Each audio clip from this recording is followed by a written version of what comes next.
Hey guys, it's Strek, and today we're going to be doing a much needed mod guide on the Nerf Elite Demolisher 2-in-1. I like that the Elite line is going into different color schemes. The orange is sweet. What I do not like is that the blaster is essentially a reshelled strife, which means that it needs some serious lock removal and voltage work to get full power.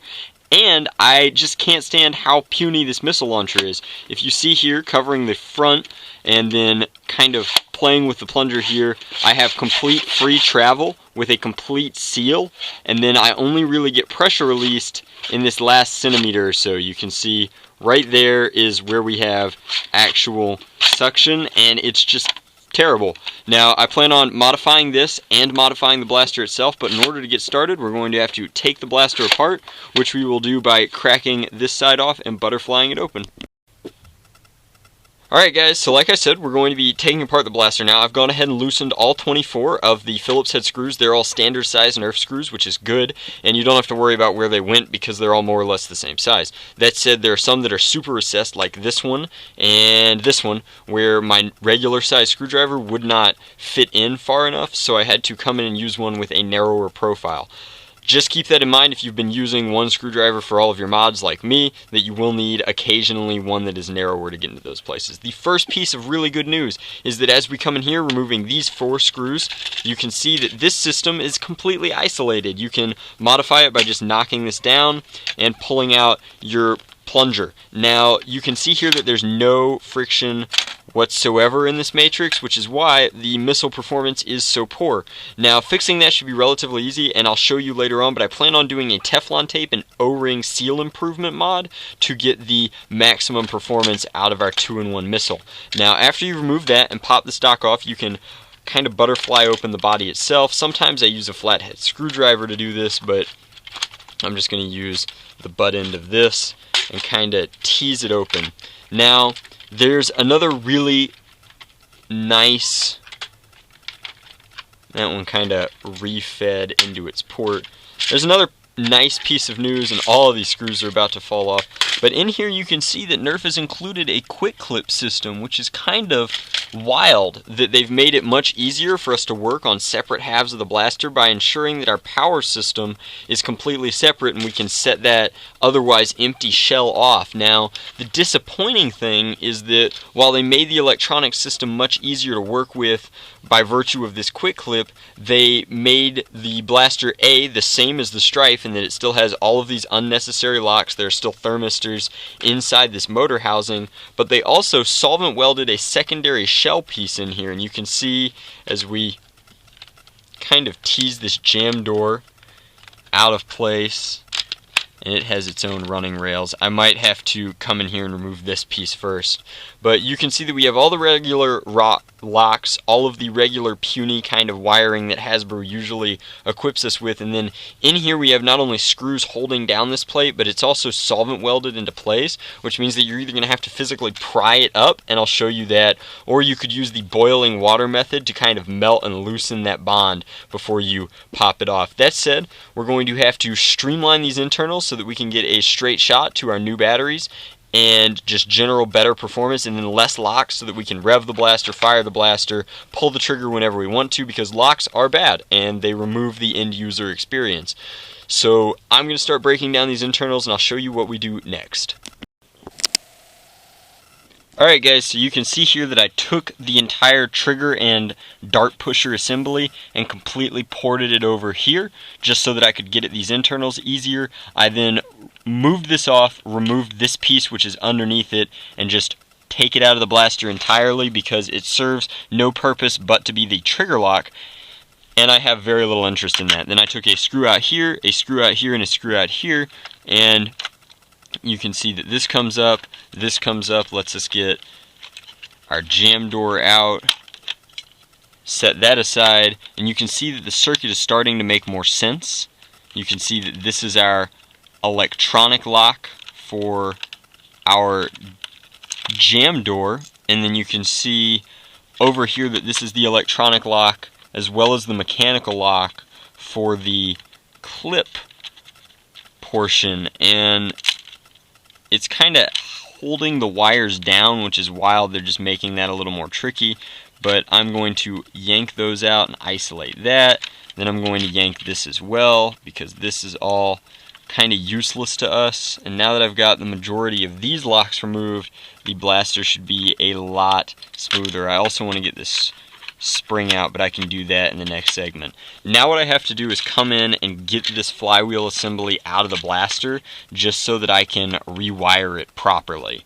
And in order to do that, I'm going to have to pull this entire tray out. Step one is our magwell guide, and then I'm going to kind of pull this out, and I'm sure it's letting us run wires through here. There are multiple screws internally that hold this plate in, so the first step is to remove those, and I think that there's one here, here, and here, and hopefully we don't have to take our clip release out, because I have no intention of removing the clip release system. So I'm going to try and isolate our motor assembly, and I'll show you what we look like after that. Alright guys, I know it looks like a mess now, but this is a good intermediate point to make a clip. You can see here that I have two wire leads coming from my switch. Down here it's the rev up switch attached to this quick connect for the battery pack. You can see that one's positive, one's negative. You can also see up here that I have two wires leading from here where they connect to the thermistors that connect to the motors to that cathode anode for the battery through the rev up switch. Now I thought a long time about whether or not it was worth rewiring the circuit to remove all of these, take out the solvent weld and pop it, and then I realized that these slide freely enough and are easy enough to work with and strip that I feel like without taking this off I can make the circuit work in a more streamlined fashion, adding my own wire here and here to make it functional. And I'm going to try that simply because I think that it compromises not the integrity of the blaster, because it's more or less the same, but it just takes too much time, and I think that it's ultimately not worth rewiring through here. So I'm going to try that. And I think that it ultimately should be fine for the kind of voltages that I plan on pumping to this motor, and it shouldn't be too terribly much of an issue. That said, I'm going to come in and cut these out and show you what that looks like over at my soldering station.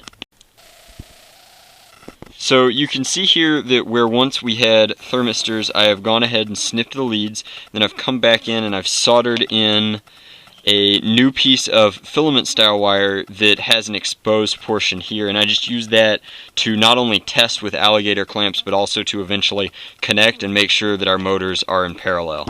And I'll show you what that looks like when the circuit is complete and hooked up. Okay, so you can see here that these are pretty much my finalized internals. I still have to add back in this trigger rig, but I have streamlined the circuit from the battery pack all the way through. It's important to test your circuit before you actually lock it all down, so you can see here that pulling the rev trigger now starts the flywheels, and of course they are going the right way, which is important. Now, the only other thing that I wanted to mention is the simplest and probably most important part of modding your Demolisher, which is making the 2-in-1 missile attachment not awful. So coming in here, you can see that now I have just a lot more friction, which is great. I came in and I re-greased this with white lithium grease, which I've been using forever. It's super cheap, it's super easy, and then you can see underneath here is a bunch of Teflon tape. There's probably a good 4 wraps of Teflon tape, and then the original O-ring was plenty to get just a nice seal and travel along this thing, and that'll be much more apparent when I do kind of an outside demonstration showcasing this mod. But now that this has been streamlined and everything is ready to kind of go back into the blaster, I'm going to lay the internals back in, put it back together, and I'll show you the final segment and what it looks like when it's done. Hey guys, it's Drek, and this is the final segment for the Nerf Demolisher 2-in-1 mod guide. You can see now that the blaster revs without a clip in. It'll also rev with this jam door open, which is sweet. All in all, the blaster just performs much better without the electronic locks, without the mechanical locks, and with the slight voltage improvement. I think we're running on about 11 volts right now. So shouldering, firing the primary blaster.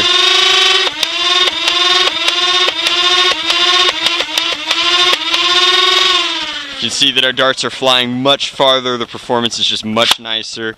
This also isn't traveling with or without a missile in it, which is sweet that there's no longer just a frictionless floppy handle foregrip. So now we'll fire the missile and show you that that is a marked improvement over its stock performance. It's just much nicer.